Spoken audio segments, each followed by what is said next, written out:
지금 하나님께서 세계복음화를 이루어 가시는 가운데 전 세계 귀중한 주의 종들 그리고 귀중한 교회들 하나님께서 저희들과 함께 세계복음화 할 수 있도록 정말로 모든 것을 다 준비해 놓으셨다가 연결시키셔서 함께 정말 전 인생을 담아 세계복음화하는 이런 일들이 본격적으로 일어나고 있습니다. 이런 하나님의 은혜를 함께 나누고 예비된 제자들이 일어나서 본격적인 성경에 있는 복음과 성경에 있는 전도운동이 일어나는 와중에 사실은 저희들이 짧은 시간 들어가서 가장 중요한 핵심적인 메시지만 하고 또 많은 영향력과 또 많은 충격을 주고 나오기 때문에 저희 팀들에 관해서 도대체 저들이 누군가 많은 그 의구심을 낳게 되는 것 같습니다. 왜냐하면 저희들이 사실은 성경의 복음과 성경의 전도만 강조하기 위해서 우리 교회에 대한 설명 전혀 하지 않고요. 그리고 우리가 단체를 따로 만든 것도 아니고 우리 교단에 대해서 이야기하지도 않고 그 어떤 것도 이야기하지 않고 성경에 있는 복음과 성경에 있는 전도 그리고 정말로 우리 살아있을 동안 주님이 다시 오신다는 그 신앙을 가지고 올인해서 우리가 이 현장을 살려야 된다. 사실은 가장 핵심적인 성경의 믿음만 전달을 하고 오니까 이분들이 이해를 하시는 분들은 아무 문제가 없지만 저희들을 잘 모르는 분들은 궁금한 겁니다. 도대체 저 팀들이 뭐냐? 왜 계속 그리스도를 그렇게 강조하지? 혹시 성부 하나님은 안 믿는 거 아니야? 성령 하나님은 무시하는 거 아니야? 막 각종 여러 가지가 워낙 예수 이야기를 많이 하다 보니까 저 예수회인가 저 사람들이? 이런 이야기까지 나왔습니다. 예수회는 카톨릭 조직인데 저희들이 예수 이야기를 많이 한다고 예수회인가? 아니면은 무슨 유니버셜리즘을 가지고 있나? 갖가지 추측들이 많이 나왔고 또 저희들이 함께 찾아낸 제자를 함께 그 다음 나라 사역하는 현장에 눈을 열어주기 위해 모시고 두 나라를 갔는데 이분이 한국 팀을 만나고 이분이 갑자기 없어지니까 한국 사람들이 와서 납치해 갔다. 이단이 와서 벨무데스 목사를 꼬셔서 지금 납치해서 지금 실종됐다. 이런 소문들까지 펼쳐지면서 현지에서 사실은 요구를 했습니다. 우리들이 믿고 있는 믿음에 대해서 이 사람들이 이런 엉뚱한 오해를 하지 않게 좀 간략하게 나눴으면 좋겠다. 사실은 한국 교회에는 많이 없지만 미국의 모든 교회와 모든 단체에는 그 단체가 추구하는 미션이 나와 있고 그리고 그 단체가 무엇을 믿는지 신앙에 대한 간략한 소개들이 나옵니다. 그래서 이 사람들이 한 메시지 설교 하나를 듣고는 사실 알 수 없지만 그 홈페이지에 들어가서 이 사람들이 믿고 있는 신앙의 전체 골격을 보면 무엇을 믿는구나 알 수가 있죠. 그래서 그런 부분들을 좀 제작을 해서 미리 나눠주면 좋겠다. 좀 이런 부탁이 있어서 저희들이 믿고 있는 부분들을 정리했습니다. 심지어 중남미뿐만 아니라 한국 안에서도 저희들에 대해서 오해하고 있는 소리들이 많이 나오기 때문에 그래서 지금 정리한 이 내용들을 같이 나누려고 하고요. 지금 제가 나눌 이 내용들은 딱 저희들이 믿는 부분들에 대해서만 정확히 설명을 하겠습니다. 그래서 혹시 이 내용을 아시고 싶은 분들은 앞으로 저희들이 모든 홈페이지와 그리고 우리들이 사용하는 자료들에 이런 부분들을 게재를 할 겁니다. 그래서 참고하시기 바라고 그리고 또 더 정확한 자세한 내용을 알기 원하는 분들이 이 동영상을 시청하시면 그러면 우리가 믿고 있는 신앙에 대해서 분명하게 분별할 수 있는 그런 시간이 되지 않을까 생각을 합니다. 그래서 우리가 믿고 있는 부분들을 여러 가지 이야기를 할 게 많겠지만 조직 신학적으로 사실 가장 중요한 파트들만 나눴습니다. 그래서 첫 번째로 우리가 믿고 있는 것은 성삼위 하나님을 믿습니다. 하나님은 오직 한 분이시고 무한하고 영원하시며 모든 것의 창조자이시고 지극히 선하시다. 하나님만 선하십니다.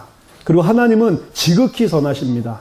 어떤 상대적인 선이 아니고 절대적인 선이시고 하나님 한 분만이 무한하시고 영원하시다. 사실은 인간의 생각과 한계를 뛰어넘는 분이십니다.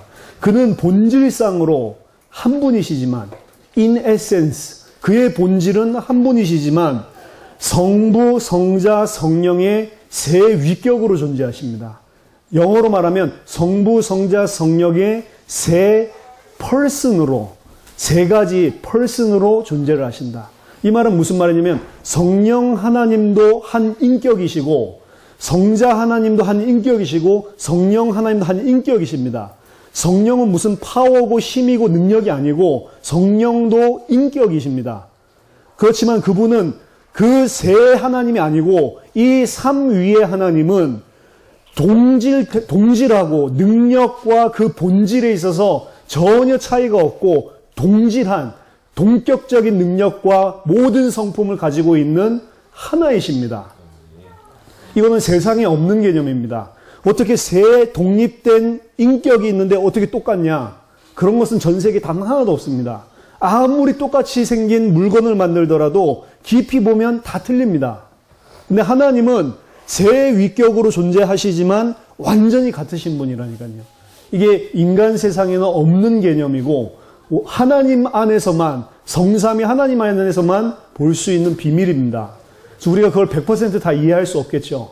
하지만 우리는 그 하나님을 믿습니다. 이해는 안 되지만 하나님 말씀에서 그렇게 계시하고 있기 때문에 그 사실을 가감없이 그대로 인정하고 믿습니다. 하나님은 모든 피조물의 주권적 통치자이시며 그의 전능하시고 의로우신 뜻에 따라 모든 일들을 지금도 역사하고 계신다. 이걸 우리는 믿습니다. 그 말은 뭐냐면 다다이즘이라고 하는 철학이 나와서 하나님은 처음 창조할 때 모든 걸 창조했지만 모든 것들이 스스로 돌아가게 놔두고 하나님은 저 멀리로 가셨다. 이런 이론이 있습니다. 그렇지 않습니다. 우리가 믿는 하나님은 성경에 나온 그대로 모든 인간, 모든 피조계를 직접 다스리시고 운행하시고 그 선하신 뜻에 따라 지금도 움직이고 계십니다. 그분의 일이 없이는 지금 지속되어지는 모든 피조계 그리고 활동들 일어날 수가 없다. 그 전적인 주권을 가지고 섭리하신 하나님을 우리는 인정하고 믿고 있습니다. 그의 은혜로우신 섭리 안에서 하나님은 그의 창조, 즉 모든 피조물, 활동과 일들을 지속적으로 붙드시고 지시하시고 감찰하시고 다스리신다. 하나님, 오직 하나님만이, 이 성삼위 하나님만이 예배를 받기에 합당하시다.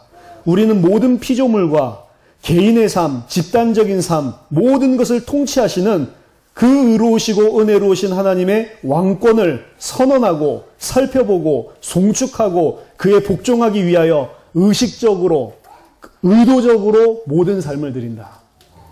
의식적으로 그분을 인정하고 그 일을 위해 우리가 의도적으로 모든 인생을 들여서 그분을 예배하고 찬양하는 것입니다. 그게 우리가 믿는 성삼위 하나님입니다. 성경과 맞지 않다. 우리가 섬기는 그 하나님이 있으시면 이 말씀 들으시는 분들은 저에게 지도를 해주시고 우리가 우리의 믿음이 잘못되고 오해돼서 표현이 잘못된 게 있다면 고치겠습니다. 하지만 근본적으로 우리가 믿는 성삼위 하나님은 이런 하나님이십니다. 두 번째, 우리는 하나님의 말씀인 성경을 믿습니다. 이것은 조직신학에서 서론에서 다루는 계시론에 관한 것인데요. 구약과 신약 39권, 27권, 총 66권의 성경이 유일하게 기록된 하나님의 말씀이며 우리 이것을 믿습니다. 하나님의 말씀인 것을, 기록된 말씀인 것을 믿고 이것이 유일한 하나님의 말씀이다. 이것 외에 나오는 하나님의 말씀이라고 하는 모든 것들은 이 권위를 이길 수 없습니다. 성경 66권만이 하나님의 말씀인 것을 우리는 믿습니다. 이 말씀은 정확무오하며 성령에 의하여 영감된 것이다. 정확무오하고 하나님의 뜻을 내리기에 충분하며 모든 성경은 사람의 손에 의해 쓰여졌지만 하나님의 성령으로 영감되어진 거다. 그래서 사람이 쓴 책이 아니고 이것은 우리는 하나님의 말씀으로 믿습니다. 모든 시대의 사람들에 대한 믿음과 삶의 모든 영역에 있어서 성경이 교회의 처음이자 최종적인 권위를 가진다. 2000년 전에 살았던 사람뿐만 아니라 오늘날을 살고 있는 사람도 또 앞으로 미래에 살 모든 시대에 살고 있는 사람들의 활동과 이 사람들의 모든 규범이 어디에서 나오냐? 성경에서 나온다는 겁니다. 가장 첫 번째적인 권위도 성경이 가지고 있고 최종적인 판단의 권위도 성경에 있다. 사람의 뜻이 아무리 옳게 보이고 아무리 선하다 할지라도 성경에서 반대하고 있는 것이라면 우리는 그 사상을 배격합니다. 아무리 은혜로워 보이고 아무리 우리에게 유익하게 보일지라도 성경에서 금지하고 있는 거라면 하지 말아야 된다고 우리는 믿습니다. 왜냐? 성경이 우리의 모든 행위와 모든 선교활동, 모든 교회, 모든 우리 일상생활들까지 성경 안에서 우리는 답을 찾고 성경에서 하라면 하고 하지 말라면 하지 않는 것이 근본적인, 물론 우리가 유한하고 연약하기 때문에 다 지킬 수는 없습니다. 하지만 성경만이 유일한 진리고 우리의 규범이다. 분명하게 믿습니다.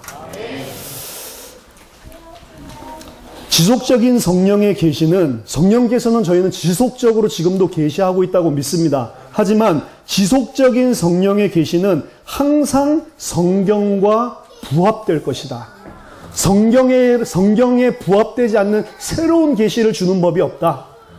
성령께서 계시하시는 새로운 계시들도 전부 우리가 가지고 있는 이 성경과 컴파터블, 완벽하게 부합할 것이다. 그걸 우리는 믿습니다. 그래서 성경이 모든 것에 최종 권위를 가지는 것이고, 그 누구가 성령이 나에게 이런 말씀을 주셨다 말하지만 성경에 있는 것과 틀리다, 성경의 내용에 반하는 내용이다, 우린 그것을 성령의 계시라고 인정하지 않습니다. 그 어떤 직통 계시보다도 이 성경이 더 정확무호한 하나님의 말씀인 것을 우리는 믿기 때문에 그렇습니다. 이 성경의 핵심적인 주제는 예수가 그리스도시요 하나님의 아들이시라는 진리를 계시하는 것이며, 그 이름을 믿는 자들에게 영원한 생명을 주시는 것이다. 이게 성경의 목적입니다. 요한복음 20장 31절을 참고하시면 되겠습니다. 이것이 저희가 믿는 성경 계시관에 관한 것이고요. 세 번째, 인간론에 대한 겁니다. 인간의 상태. 인간은 하나님의 형상으로 창조되었으며 원래는 선하고 축복받은 존재로서 하나님과 장벽 없는 교제를 하는 존재였다.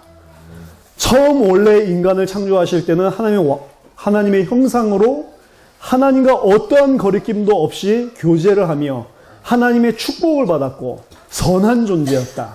지금의 인간과는 다른 모습이죠. 원래 창조될 때는 그랬습니다. 하지만 첫 번째 사람 아담이 사단의 속임으로 하나님을 배역함으로 말미암아, 배역하는 내용은 하나님의 말씀을 거부한 것입니다. 하나님의 말씀을 불순종한 것입니다. 하나님을 배역함으로 말미암아 하나님과의 교제가 무너지게 되었고, 하나님의 거룩하신 진노가 그뿐만 아니라, 아담뿐만 아니라 모든 인류에게 임하게 되는 결과를 낳게 되었다. 창세기 3장 문제를 말하는 겁니다. 하나님과 교제하고 하나님의 말씀에 순종해야 될 인간이 하나님의 말씀에 불순종하고 말씀을 거부했다.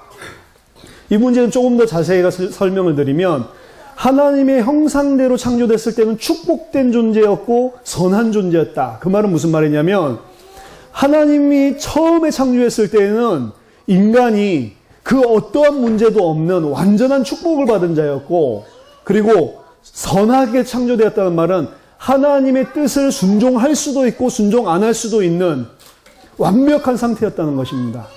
사실 창세기 3장의 아담의 사건 이후에 모든 인류는 죄를 지을 수밖에 없는 상태로 들어갑니다. 하지만 원래 아담을 지었을 때에는 죄를 지을 수도 있고 죄를 짓지 않을 수도 있는 완전한 존재, 완전 선한 존재로 하나님께서 창조를 하신 겁니다. 죄를 지을 수도 있고 죄를 짓지 않을 수도 있는 상태였는데도 불구하고 아담이 죄를 지었기 때문에 이 모든 죄의 책임은 누구에게 있냐? 사단이 속였지만 사단에게 있는 것이 아니고 인간에게 있는 것입니다. 사단은 하나님을 거역하고 대적하고 인간을 속였기 때문에 그 죄에 대한 대가를 사단은 받게 될 것이고, 인간도 그 사단의 말을 듣지 않고 하나님을 신뢰하고 하나님의 말씀을 순종할 수 있는 모든 선한 것과 축복을 다 주셨는데도 그것을 순종하지 않았기 때문에 인간도 그 죄책으로 인하여 하나님의 심판을 받게 될 것입니다. 인간에게 원래 하나님은 모든 것을 사실은 다 주셨습니다. 하나님의 형상이라고 하는 것은 하나님과 영적으로 함께하고 교제할 뿐만 아니라 하나님의 아들이라는 의미가 숨어져 있고, 하나님을 대신해서 모든 것을 통치하는 대리 통치권자, 왕권적인 의미들이 숨어져 있는 겁니다. 모든 축복을 다 주고 하나님과 교제할 수 있는데, 한 가지 하나님께서 요구하신 것 중에 한 가지는 모든 피조계를 하나님을 대신해서 마치 하나님과 같이 통치하고 다스리지만, 하나님과 인간 사이의 관계에 있어서는 하나님의 명령에 순종해야 되는 그 형상으로 만드신 겁니다. 즉, 우리는 마치 하나님처럼 모든 피조계를 다 누리지만 하나님 앞에서는 종으로 살아야 되는 겁니다. 하나님의 말씀에 순종하고 하나님을 섬기며 살아야 되는 겁니다. 그 말씀을 어겼다는 것은 내가 하나님의 자리에 있겠다는 이야기고, 하나님 말씀 필요 없이 내가 하나님이 돼서 내 마음대로 살겠다는 이야기이기 때문에, 그 말씀을 어긴 것은 하나님을 반역하고 배역했다는 겁니다. 그냥 말씀 하나 순종을 안 했다, 이게 아니고 하나님을 반역한 겁니다. 사단이 했었던 똑같은 일을 인간이 똑같은 욕심을 품고 하나님 앞에 죄를 저지른 겁니다. 그래서 그 죄악은 너무나 크고요. 이 죄로 말미암아 하나님이 아담뿐만 아니라, 대표자 아담뿐만 아니라 모든 인류가 그 이후에 하나님의 거룩하신 진노 아래 놓이게 되었다. 그래서 신학적으로는 이렇게 이야기합니다. 첫 번째 아담의 상태는 죄를 지을 수도 있고 안 지을 수도 있고, 죽을 수도 있고 안 죽을 수도 있는 상태. 하지만 아담 이후의 모든 사람들은 하나님을 떠나 원죄와 사단의 이 지배 아래 사실 저주받은 이 땅에 태어나기 때문에 영적으로 어떤 상태냐? 죄를 지을 수밖에 없는 상태, 죽을 수밖에 없는 상태가 되었다고 이야기를 한 겁니다. 그래서 그 어떤 사람도 아담 이후에 하나님 앞에 죄를 짓지 않을 수 있는 능력을 가진 사람은 단 한 사람도 존재하지 않는다. 모든 사람이 죄를 범하였으며 모든 사람이 하나님을 떠나게 되고, 모든 사람이 아담 안에서 죄가 왕노릇하게 되고 사단이 왕노릇하게 되는 그 상태에 빠지게 된 겁니다. 그렇기 때문에 그 어떠한 인간적인 수단도 이 철저히 무너진 상태와 죄가 인류에게 가지고 온 타락 상태를 고칠 수 없다.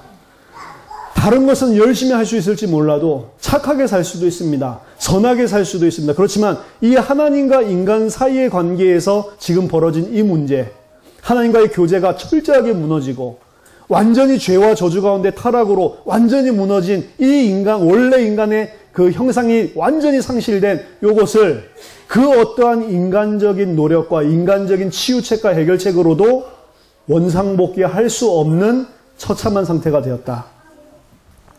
인류는 죄와 사단에 매여 하나님의 거룩한 심판을 받을 수밖에 없게 되었다.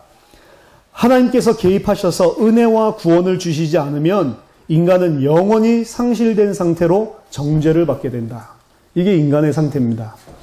그래서 원래 인간의 상태에서 지금은 절대 그 어떤 것으로도 회복 불가능한 영원한 저주와 심판과 진노 아래 놓이게 되었다. 그 다음 그리스도이신 예수에 관한 겁니다. 이것이 기독론입니다. 그리스도론입니다.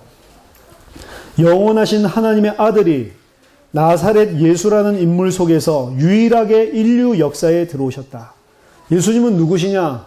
영원하신 제2위 성자 하나님이 육신을 입고 이 땅에 오신 분이십니다. 그분은 성령으로 잉태하심으로 말미암아 동정녀 마리아에게 나심으로써 참 사람이 되셨고, 그분은 온전히 하나님이시며 온전히 사람이시다. 우리 이것을 믿습니다. 100% 하나님이시고 100% 사람이시다. 이걸 부인하는 것이 사실은 이단입니다. 많은 이단들은, 거의 대부분의 이단들은 100% 하나님 사실을 부인하고 100% 인간인 사실을 부인합니다. 특히 많은 최근의 이단들은 100% 하나님이라는 신성 자체를 부인합니다. 거의 다 인간 예수, 선지자 중에 하나, 많은 좋은 일을 하신, 우리도 똑같은 그 일을 할 수 있는 그분으로 이야기를 합니다. 그렇지 않습니다. 성령을 통해 그분은 분명히 우리와 다르게 아담의 자손이 아닌 성령으로 잉태되셨고, 동정녀의 몸을 통해 죄 없는 몸으로 완전한 아담과 같은 세컨 아담, 마지막 아담으로 이 땅에 오신 분입니다. 그렇기 때문에 그분을 100% 사람, 100% 하나님이라고 우리는 믿습니다. 어떻게 그게 동시에 가능하냐? 모릅니다. 근데 성경이 그렇게 말하기 때문에 우리는 그걸 믿습니다. 아멘? 성경이 기준이기 때문에. 그분은 온전히 하나님이시며 온전히 사람이시다. 그의 생애와 십자가에서 죽으심, 부활과 승천을 통하여 예수는 세계를 구원하시기 위해 요구되는 그리스도의 직무를 완전히 성취하셨다. 아멘. 세계를 구원하시기 위해서는 그리스도가 필요한데, 그 예수님이, 성자 하나님이 육신을 입고 이 땅에 오셔서 그의 생애와 죽으심과 부활과 승천을 통해서 그리스도의 일, 세계를 구원하고 인류를 구원할 수 있는 그리스도의 일을 완전하게 성취하셨다. 우리는 그 사실을 믿습니다. 그리스도, 즉 기름 부음을 받은 자의 세 가지 직분은 인간의 모든 근본적인 문제를, 그 근본적인 문제는 사단의 일을 멸하신 참왕, 인간의 모든 죄를 단번에 영원히 온전히 정결케 하시는 참 제사장, 그리고 하나님 만나는 새롭고 산 길을 여신 참 선지자, 근본적인 문제를 해결하신 그리스도가 되셨는데 이 세 가지 문제입니다. 참 왕으로 모든 사단의 세력을 깨뜨리고 우리를 해방시키셨고, 인간의 근본 문제는 세 가지입니다. 죄 때문에 저주와 하나님의 진노를 받을 수밖에 없는데 참 제사장으로 우리의 죄를 단번에 영원히 완전히 해결하셨고, 예수 그리스도가 십자가에서 죽으시고 부활하심으로 하나님께 나아갈 수 있는 새롭고 산 길을 열어놓으셨다. 그래서 그 선지자의 일을, 참 선지자의 일을 감당하셨다. 그래서 하나님 떠난 문제, 죄 문제, 사단의 문제, 인간의 근본 문제를 단번에 완전히 영원하게 해결을 하셨다. 그분이 그 근본 문제를 해결하신, 그리스도의 일을 하신 이것은 모든 근본적인 인간의 문제를 해결하기 위함이다. 이것은 그리스도가 인류의 모든 문제를 해결하셨다는 것을 의미한다.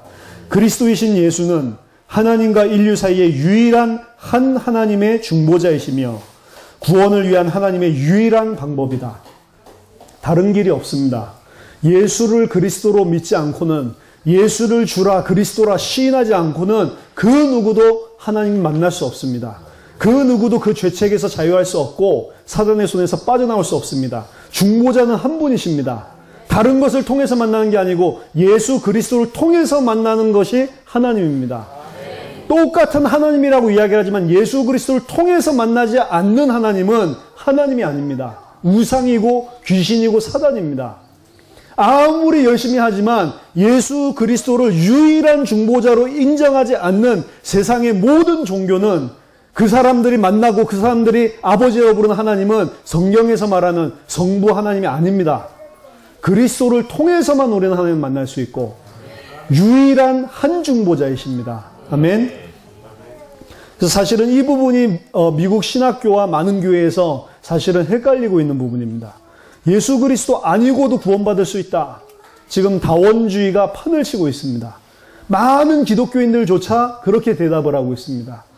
미국에 있는 그 크리스찬들 설문조사한 결과들을 보면 제가 정확한 숫자는 모르지만 3분의 2 이상은 전부 다 예수 그리스도 말고도 구원이 있다고 이야기를 합니다. 사실 그 사람들은 성경의 믿음을 상실한 자들입니다. 문의로는 크리스찬이라고 할지 모르지만 우리는 그 사람들을 하나님 자녀로 인정하지 않습니다. 왜냐? 예수 그리스도만 하나님 만나고 구원받을 수 있는 유일한 중보자이기 때문에. 우리 주장이 아닙니다. 성경의 주장입니다. 다른 이로서는 구원을 얻을 수 없나니 천하인간의 구원 얻을 만한 다른 이름을 주신 적이 없다. 나로 말미암지 않고는 아버지께로 갈 자가 없다. 분명하게 예수님이 유일한 길이심을 말씀하셨습니다. 그 다음 은혜를 인한 믿음으로 말미암는 구원. 구원론에 대한 겁니다.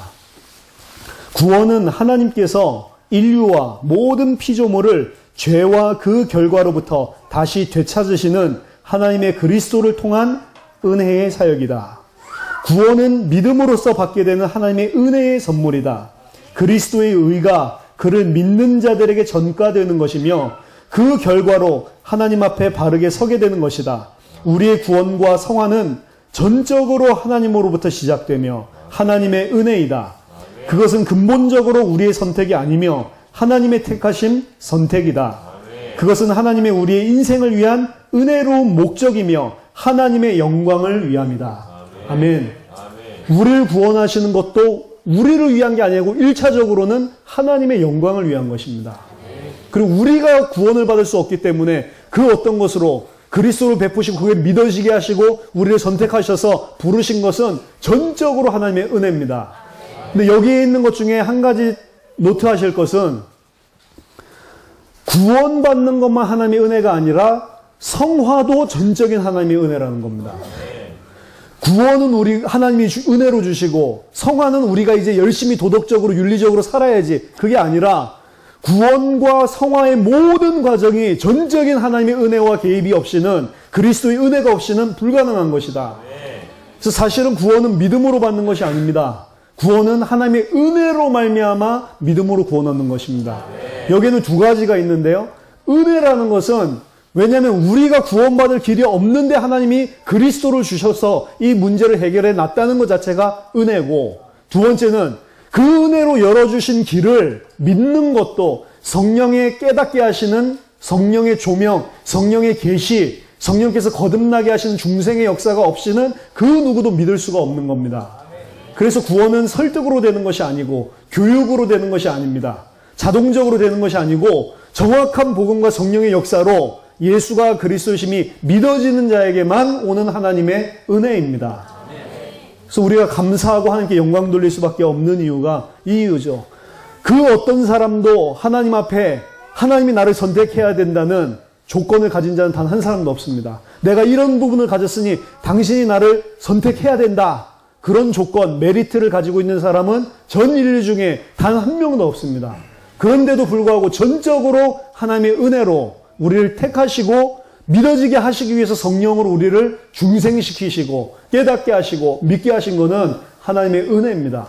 그래서 하나님밖에는 우리의 구원에 있어서 영광 받으실 분이 없으시고, 이거는 우리의 전도의 행위에서도 마찬가지입니다. 우리가 깨닫게 하는 것이 아닙니다. 우리가 이 사람을 잘 설득시키고 우리가 뭔가를 갖다 교화시키고 지혜롭게 아름답게 말을 해서 뒤집어지는 것이 아니고 성령이 역사하셔서 믿게 하시는 자만이 하나님의 구원을 받을 수 있다. 그 다음 교회론에 관한 겁니다. 교회와 교회의 사명. 그리스도는 교회의 머리이며 교회는 그리스도의 몸이다. 그리스도의 몸은 예수를 그리스도로 믿으며 그를 주로, 구세주로 섬기는 자들로 구성된다. 교회의 머리는 그리스도고, 교회의 머리는 그리스도고, 교회의 몸은 예수를 그리스도로, 주로, 구세주로 믿는 모든 자들을 그 구성원으로 합니다. 말하자면 지금 우리들이 많은 사람들이 교회론에 대해서 잘못 알고 있는 것은 빌딩 자체를 갖다 교회라고 생각을 합니다. 로컬 교회 모임 자체를 교회라고 생각합니다. 근데 성경에서는 그것보다 더 근본적인 교회의 개념을 말하는데, 온 시대를 통틀어서 예수를 그리스도로 믿고 주로 믿고 구세주로 믿는 모든 자들이 그리스도의 몸이고, 그리고 그 머리는 하나입니다. 예수 그리스도. 전 세계에 지금 예수를 믿고 있는 자들은 나는 이 지역교회, 이 로컬 교회에 속해 있다. 그게 아니고 그리스도를 머리로 한 공동체입니다. 이 개념이 없으면 우리는 세계복음화 못하게 되어 있습니다. 우리랑 신학적인 것들이, 세부적인 것들은 틀릴 수 있지만 지금 제가 말씀드리는 이 부분이 같다면 그 사람 그리스도의 몸이라니까. 함께 손잡을 수 있습니다.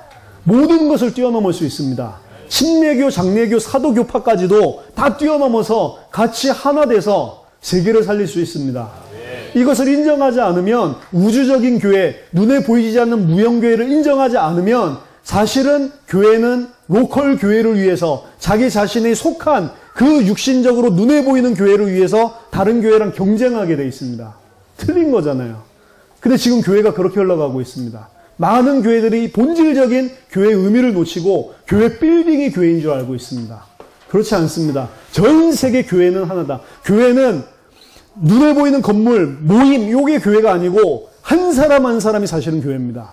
예수를 그리스도로 고백하고 시인하는 한 개인, 그리고 그 사람들의 모임, 그 사람들이 한 곳에 안 모였을지라도 전 세계에 있는 모든 그 사람들, 이 사람들이 한 몸이고 한 교회입니다. 그럼 그 사람들의 고통을 우리 고통으로 느껴야 되는 거고, 그 사람들이 잘 되고 그 사람들이 응답받는 걸 우리는 감사함으로 찬양해야 되는 거고, 이 비밀이 없이는 절대로 다른 교회, 다른 종교를 이길 수가 없습니다. 다른 종교는 플루럴리즘, 다원주의로 전부 다 하나가 돼서, 전부 다 원리스가 돼서 정치, 경제, 종교를 가지고 전 세계를 갖다 장악하고 나중에 예수 그리스도만 구원받는다는 이 사람들을 공격하게 될 건데, 예수를 그리스도 고백하는 교회 안에서 분열이 생기고 안에서 하나 되지 못한다면 사실은 사단의 큰 속임수라고 할 수 있죠. 그 보면 이 진리를 놓치는 교회일수록 더 원리스가 되고, 다원주의 WCC, 이 비밀을 가지고 있는 교회일수록 서로 세부적인 것들이 안 맞다고 해서 더 쪼개지고 있습니다. 틀린 것입니다. 전 세계 교회는 하나였고 단 한 번도 갈라진 적이 없습니다. 예수를 정말로 믿는 사람은 단 한 번도 분열된 적이 없다. 분열되고 분열을 조장하는 것은 전부 사단의 속임수다. 그래서 우주적인 교회, 보편적인 교회를 항상 생각을 해두세요. 그럼 모든 육신적인 것들을 속지 않습니다. 다 뛰어넘게 되어 있습니다. 참된 교회는 다음과 같은 표징으로 인식할 수 있다. 첫째, 교회는 복음의 원색적인 선포를 하여야 한다. 둘째, 교회는 그리스도께서 제정하신 성례의 신실한 시행을 하여야 한다. 셋째, 교회는 잘못된 점들을 고치기 위하여 올바른 권징을 시행한다. 요약하자면 교회는 순수한 하나님의 말씀에 따라 교회를 치리하며 그와 어긋나는 모든 것들을 거부하며 예수 그리스도를 그들의 유일한 머리로 붙드는 것이다. 이 세 가지 교회의 표징은 이제 벨직 신앙인가요? 거기에서 이야기를 하고 있는 겁니다. 참된 교회다라고 말할 수 있는 세 가지 표징입니다. 참된 복음이 선포돼야지만 교회입니다. 특히 이건 로컬 교회를 많이 염두에 두고 하는 이야기인데 혹은 개인으로 볼 수도 있습니다. 내가 참된 복음을 선포하고 있지 않다면 난 참된 교회가 아닙니다. 참된 복음을 말하고 있지 않는 자는 교회가 아닙니다. 다른 복음을 말하고 있는 자는 교회가 아니라니까. 다른 복음을 말하고 있는 교회와 강단은 교회가 아닙니다. 참된 복음을 원색적으로 계속 선포하고 있는 교회만이 그리스도의 교회다. 그리고 성례를 시행해야 된다. 왜냐? 주님이 하라고 하셨어. 나를 기념하라고 하셨고 예수님이 하신 성례는 종류가 천주교에서 7가지 이야기를 하지만 개신교에서는 2가지 이야기를 합니다. 예수님이 실제 몸소 행하시고 하라고 명령하셨던 거, 세례와 그리고 성찬식. 그래서 그걸 하는 겁니다. 초대교회는 날마다 모일 때마다 성찬식을 했다고 하는데 지금은 여러 가지 그 형편상 그렇게 하지 못하고 있는데요. 교회가 맞다면 그곳에는 항상 예수님의 피와 살을 기념하는 성례를 행해야 됩니다. 세례도 행해야 됩니다. 그리고 교회는 잘못된 점들을 고치기 위해서 올바른 권징을 시행해야만 합니다. 자, 이 부분이 많이 오해를 할 수가 있는데 권징을 시행하는 이유는 하나입니다. 교회를 순전하게 보호하기 위해서. 사단은 계속해서 교회를 파고듭니다. 교회가 순수한 모습을 가지지 못하도록 육신적인 것, 세상적인 것, 타락, 죄를 통해서 계속 공격합니다. 그것이 처음에는 조그만 것일지라도 바울의 표현에 의하면 누룩 번지듯이 번져서 교회를 부패시킨다고 했습니다. 그 권징을 왜 하냐? 율법주의적으로 하는 게 아니고 교회의 순수성을 유지하기 위해서 부패된 부분을 잘라내는 것입니다. 그게 복음입니다. 그 잘라내지 않는 것 때문에 다른 모든 신자들까지도 잘못된 신앙에 물들게 된다니까. 그럼 눈에 보이는 로컬 교회 안에는 구원받은 자도 있지만 구원받지 않은 자도 있습니다. 무형교회는 다 구원받은 자죠. 그리스도를 머리로 하는. 그렇지만 로컬 교회, 유형교회 안에는 마태복음 25장에서도 말씀하셨지만 구원받은 자도 있지만 구원받지 못한 자도 있습니다. 구원받지 못한 자들을 통해 사단은 가라지를 심는다고 그랬고 구원받지 못한 자들이 이 진리를 혼잡하게 하고 어지럽혀서 세상의 타락, 음욕, 전부 이 욕심, 세상적인 물질적인 기준들을 전부 교회로 가지고 온다니까요. 그래서 권징이 있어야 되는 거예요. 사실은 이스라엘 자손이 메추라기 만나요 사건들도 보면 본인들이 먼저 탐욕을 품은 게 아니고 이스라엘과 함께 섞여 나온 족속들이 먹는 것에 대해서 탐욕을 품었고 그것이 온 이스라엘 회중으로 번졌습니다. 그렇기 때문에 교회 안에는 권징이 반드시 있어야 된다. 이거 하지 않는 것은 참다운 교회가 아니라고 이야기를 하고 있던가. 신앙 고백에 우리가 말하는 것이 아니고 세 가지가 있어야만 교회입니다. 잘 생각을 해보세요. 교회의 목적은 하나님을 영화롭게 하며 예수 그리스도의 복음을 온 세계에 증거하는 것이다. 하나님을 영화롭게 하며 영화롭게 하는 것이 바로 뭐냐? 온 세계에 예수가 그리스도라는 사실을 증거하는 것입니다. 이 2가지가 모든 핵심입니다. 교육은 어떻게 하냐? 이 속에 들어가 있습니다. 교육은 하나님을 영화롭게 하며 온 세계의 복음을 증거하기 위해서 교육하는 거고 모든 기관과 모든 활동들은 이 2가지에 포커스를 맞춰야 돼요. 우리가 온 세계에 복음 전하는 것도 하나님을 주라 시인하고 예수님을 그리스도라 시인해서 하나님께 영광 돌리게 하는 행위입니다. 그것이. 모든 것이 교회는 이 두 가지 때문에 하는 겁니다. 이 두 가지에 배치되는 것이라면 다 버려야 되는 것이고 이 두 가지에 맞는 것이라면 힘들어도 해야 되는 게 교회입니다. 아멘. 마지막 종말론. 우리 주 예수 그리스도께서는 마지막 심판과 그의 나라의 완성을 위하여 영광과 승리 가운데 다시 오실 것이다. 마지막 날에 대하여는 다음과 같이 분명한 4가지 요점이 있다. 자, 이 4가지 요점은 모든 교회라고 하는 기독교인이라고 하는 사람들은 공통적으로 하는 요소들입니다. 요거는 특별하게 우리가 말하고 주장하는 것들이 아니고, 첫째, 예수 그리스도는 어느 날 이 땅에 육신적으로 재림하실 것이다. 육신적인 재림, 육체적인 재림을 우리는 믿습니다. 왜냐, 너희가 본 그대로 다시 오시겠다고 했기 때문에, 누군가는 본인이 눈에 보이지 않게 온 예수 그리스도다 이랬는데 그렇지 않습니다. 모든 백성들이, 만민이 다 볼 수 있도록 눈에 보이게 육신을 입고 이 땅에 오신다고 약속하셨습니다. 둘째, 지금까지 살았던 모든 사람들의 육체적인 부활이 있을 것이다. 예수님 재림하실 당시에 살아있는 사람 말고도 모든 죽었던 자들이 다 심판과 영광의 부활로 다 육체적인 부활이 있을 것입니다. 그 육체적인 부활은 이런 육신을 가지고 부활하는 게 아니고 영원한 몸을 가지고 부활합니다. 그래서 사실은 두려운 것이 영원한 생명의 부활로 부활하냐, 영원한 심판의 부활로 부활하냐. 이게 이제 문제인 거죠, 사실은. 셋째, 사단은 완전히 패배하고 영원히 가두어질 것이다. 참 이것이 이해가 안 되는 부분인데, 나중에 우리가 천국에서 구원받은 자들이 주와 같이 영원한 생명을 가지고 주님과 함께 주님의 새하늘 새 땅에 살게 될 때에는, 지금 여기 보니까 사단이 가두어진다고 그랬죠. 사단도 죽는 존재가 아닙니다. 영원한 존재이기 때문에 지옥에 가두어지는데, 앞으로 우리가 아까 아담의 상태를 말했고 우리의 상태를 말했는데, 천국에서 회복될 상태는 사실은 감히 이해가 안 되는 상태입니다. 어떤 상태냐? 죄를 지을 수도 없고 죽을 수도 없는 상태라고 합니다. 이해가 됩니까? 그게 말하자면 성화의 완성입니다. 이 땅에서 이루어질 수가 없어요. 성화의 완성은 죄를 지을 수도 없고, 지금 우리가 죄를 안 지으려고 막 노력을 해야 되는데 죄를 지을 수가 없고, 그렇기 때문에 영원히 죽을 수 없는 상태가 된다고 이야기를 합니다. 그 근본적인 이유 중에 하나도 사실은 사단과도 관계 있어요. 사단의 속임수도 더 이상 없습니다. 다 끝나는 것입니다. 그래서 그 상태가 되면 사실은 지금 우리가 원래 누리고 있는 상태랑 또 아담이 누렸던 상태랑 비교할 수 없는 상태로 사실은 우리를 영화롭게 만들어주시는 것입니다. 넷째, 최후의 심판이 그때 있을 것인데, 신자는 그리스도와 영원에 참여하게 되는 반면 불신자들은 하나님의 임재로부터 영원히 분리될 것이다. 그게 지옥입니다. 지옥불에 떨어지는 것도 지옥이지만 하나님의 임재로부터 영원히 분리되는 상태. 아무런 일반적인 은혜도 없습니다. 우리가 가지고 있는 모든 자연적인, 모든 일반적인 은혜가 단절된 상태, 그 가운데 분리될 것이다. 성부 하나님 외에는 그 누구도 주의 날의 날과 시간을 알지 못하기 때문에, 그 누구도 모릅니다. 성자 하나님도 모른다고 했습니다. 성자 하나님도 구원의 계획에 있어서는 그 날과 시를 아버지의 권한에 두고 본인은 모른다고 이야기를 했습니다.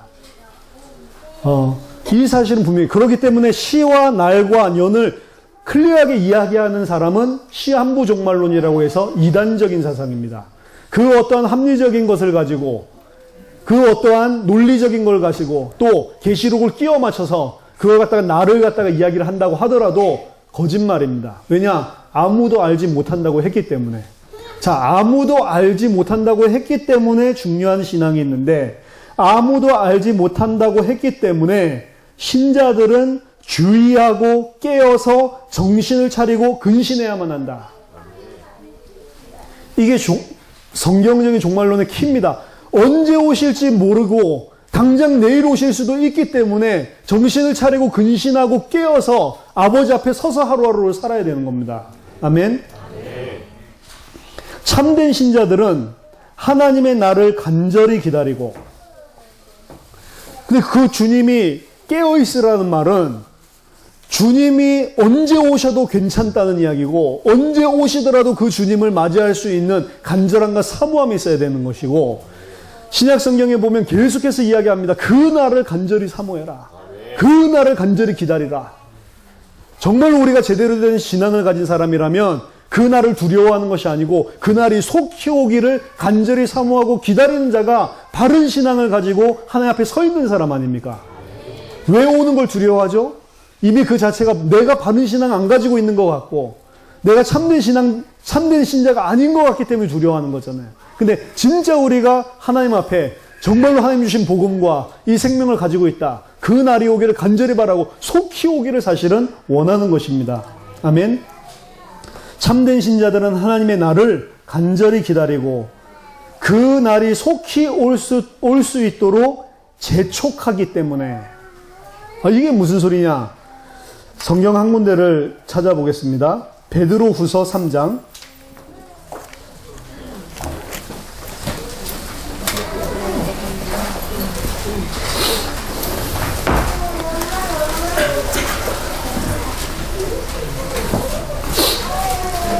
베드로후서 3장 11절 12절 제가 읽겠습니다. 이 모든 것이 이렇게 풀어지리니 너희가 어떠한 사람이 되어야 마땅하냐? 거룩한 행실과 경건함으로 하나님의 날이 임하기를 바라보고 간절히 사모하라. 이렇게 되어 있죠.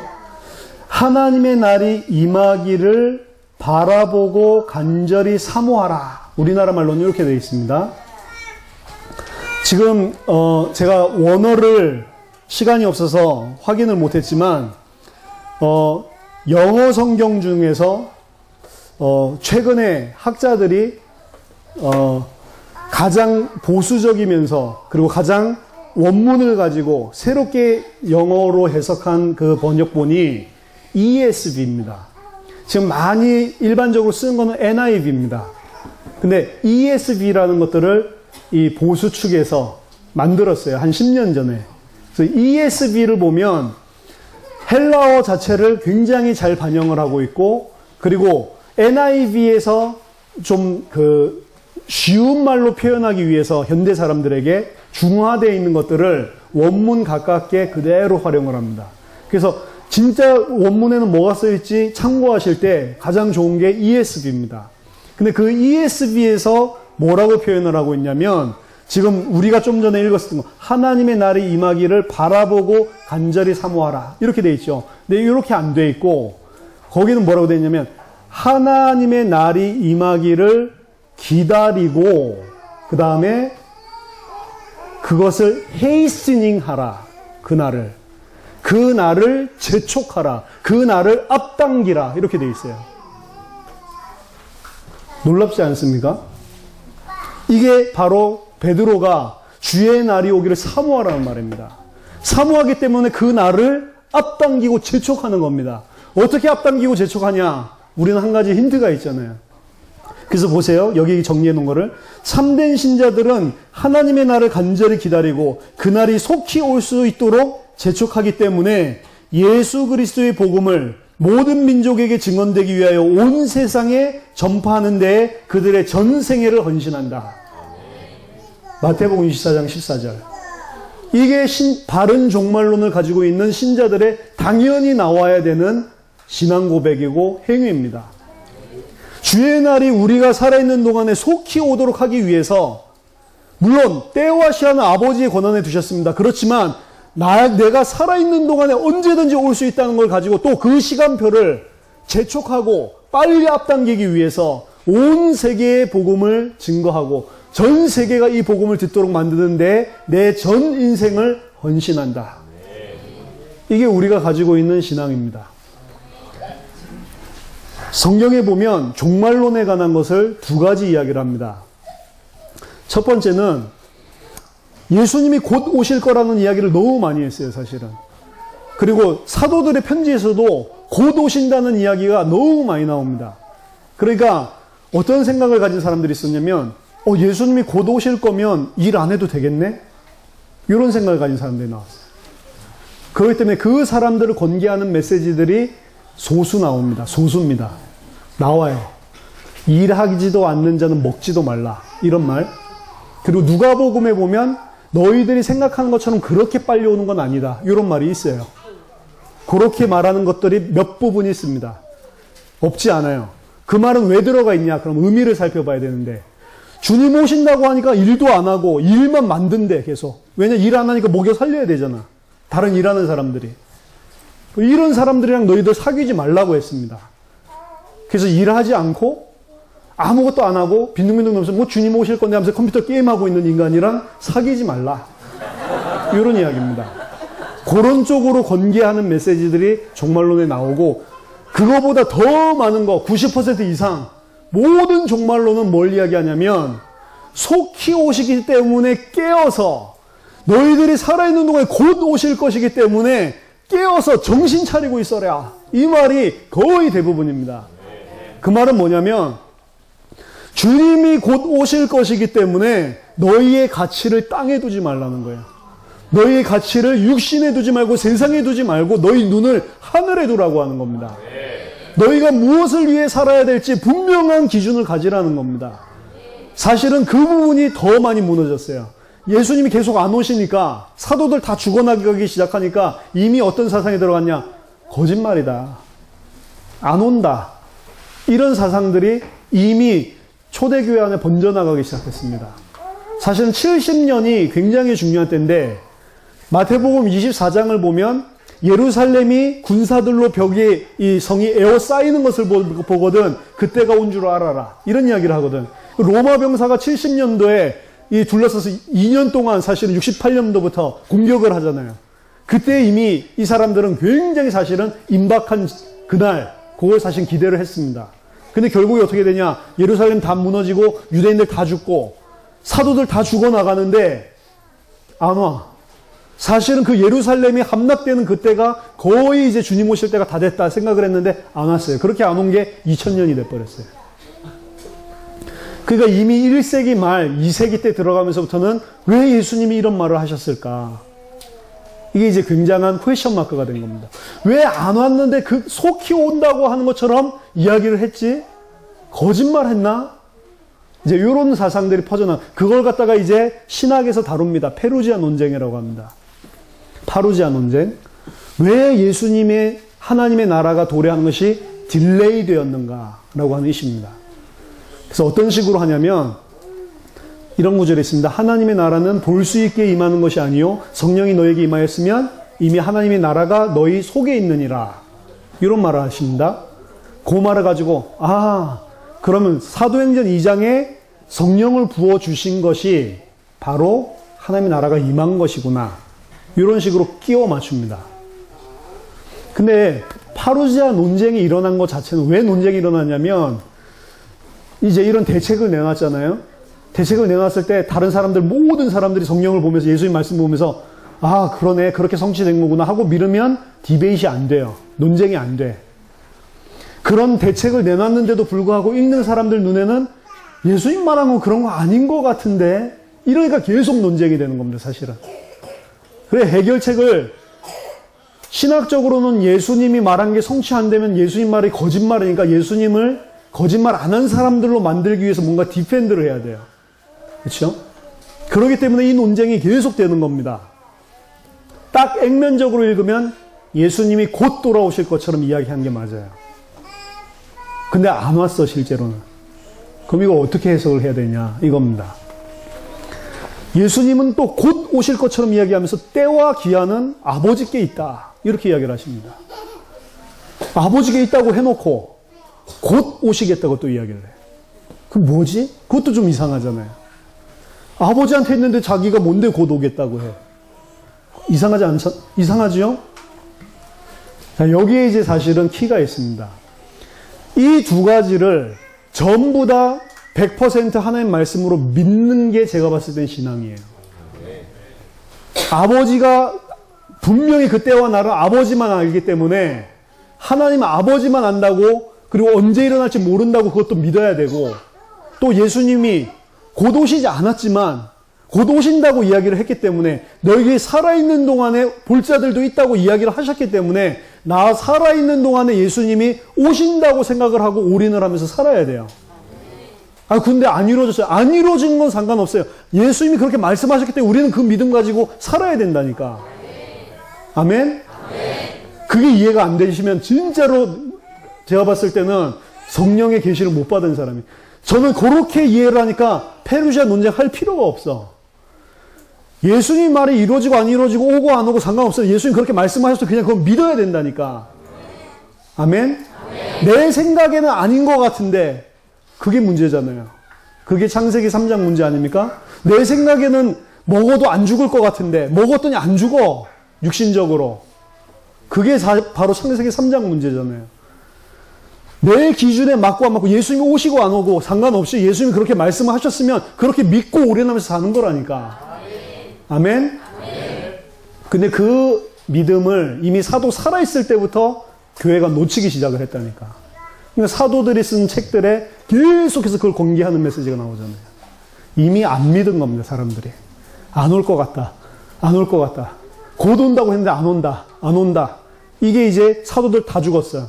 성경 들고 있는데 안 오셨어. 그걸 끼워 맞춰야 돼. 이러니까 파루지아 논쟁이 나온 겁니다. 그래서 예수님의 말씀이 성취 안 됐다고 믿고 예수님이 말씀하신 그 말씀을 액면 그대로 안 믿는 신앙이 종말론적으로 싹 사실은 크리스찬들에게 자리를 잡아버렸어요. 그래서 올인 안 한 겁니다. 그래서 올인 안 하기 때문에 생각하고 육신적인 성공을 추구하고 물질적인 성공감 기준에 붙잡혀서 다 살게 되는 겁니다. 성공하지 말라는 말이 아닙니다. 하나님 필요하다면 내가 노력하는 것보다 더 큰 성공을 주실 수 있습니다. 물질 필요하다면 내가 생각하는 것에 지난 너무 상상도 안 되는 물질도 주실 수 있는 분이 하나님이십니다. 성공하지 말라는 게 아니고 물질이 필요 없다는 것이 아니고 무슨 가치관을 가지고 살아야 되는 게 바른 종말관이냐 이 말입니다. 내가 살아있는 동안에 주님이 오신다. 내가 살아있는 동안에 주님 오시는 세계복음화가 완성된다고 생각을 하고 그 일 때문에 전 인생을 들여서 헌신하는 것이 바른 신앙이다. 제 말이 이게 논리적으로 또 신학적으로 틀렸으면 말씀해 주세요. 수정을 할게요. 성경 가지고 단. 우리의 기준은 성경이기 때문에. 그래서 우리가 믿고 있는 전체를 살펴보면서 성부, 성자, 성령 하나님 그리고 계시, 성경이 무엇인가, 성령론에 관한 거, 그리고 인간이 어떤 상태냐, 인간론에 관한 거, 인간의 죄와 인간이 가지고 있는 근본적인 문제 다뤘습니다. 그리고 예수 그리스도가 누구냐, 그 예수 그리스도가 이루신 구원을 우리는 어떻게 받을 수 있는가, 그 구원을 받은 교회는 과연 무엇인가, 그 교회의 미션은 무엇인가, 그리고 우리는 이 종말에 어떤 신앙을 가지고 살아가야 될 건가, 7가지로 정리를 했습니다.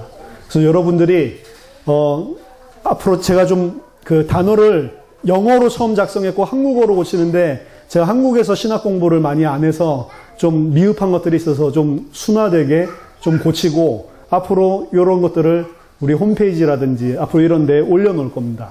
그래서 활용을 하시고 혹시 우리를 오해하시는 분들 심지어는 우리를 보고 한국에 있어도 행위 구원을 주장한다 이렇게 하는데 우린 그렇게 주장하지 않습니다. 하나님의 은혜로 믿음으로 구원받는 거지 그 어떤 행위로 구원받을 수 없다고 우리는 말하는 사람들입니다. 우리가 믿는 건 이겁니다.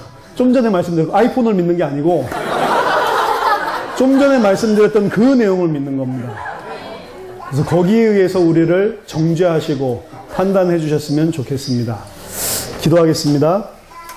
하나님 감사합니다. 당대 세계복음화의 언약을 주시고 저희 남은 인생을 세계복음화를 위해 올인할 수 있도록 은혜로 저희들을 불러주심을 감사드립니다.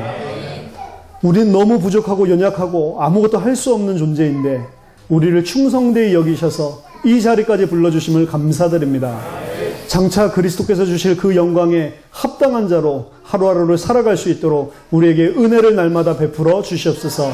지금도 이 복음을 애타게 기다리고 있는 모든 자들이 예수가 그리스도인 이 복음을 들을 수밖에 없는 성령의 폭발적인 전도 역사가 사도행전에 기록된 그 전도 역사가 우리들의 인생을 통해 우리의 발걸음을 통해 그대로 재현될 수 있도록 주님 역사해 주시옵소서. 그래서 모든 무릎이 그리스도 앞에 무릎을 꿇고 그리스도를 주라 시인할 수밖에 없는 세계복음화 재림의 날을 앞당길 수 있도록 주님 축복해 주시옵소서. 예수 그리스도 이름으로 기도하옵나이다. 아멘.